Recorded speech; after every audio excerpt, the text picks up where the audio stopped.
ভাই, আপনাকে কিছু জিজ্ঞেস করার আছে। কি ভাই, বলেন। ভাই, কিছু না মনে করলে আপনার মোট সম্পত্তি কত কোটি টাকা? ভাই, কি যে বলেন না, আমি আবার কোটিপতি হলাম কবে? এই মাত্র 50 লাখ টাকার মালিক। আপনি আসলে একটা বলদ। যদি আজকে আমার কাছে 50 কোটি টাকার বদলে 50 লাখ টাকা হতো তাহলে আমি ভিক্ষা করে খেতাম। আপনাকে দেখে মনে হচ্ছে যে আপনি 50 লাখ টাকার মালিক না, 50,000 কোটি টাকার মালিক। আপনি যে পোশাক পরছেন মনে হচ্ছে আপনি 1,000 কোটি টাকার মালিক।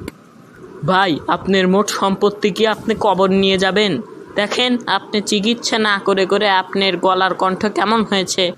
আপনার দিকে একটু তাকান, আপনাকে কেউ দেখে বলবেই না যে আপনি 50 কোটি টাকার মালিক। এক্ষুনি যে আপনি নাপিতের কাছে চুল কেটে আসেন। আপনাকে জ্ঞান দিতে হবে না, আমি কেপটে আছি, কেপটেই থাকবো। যান।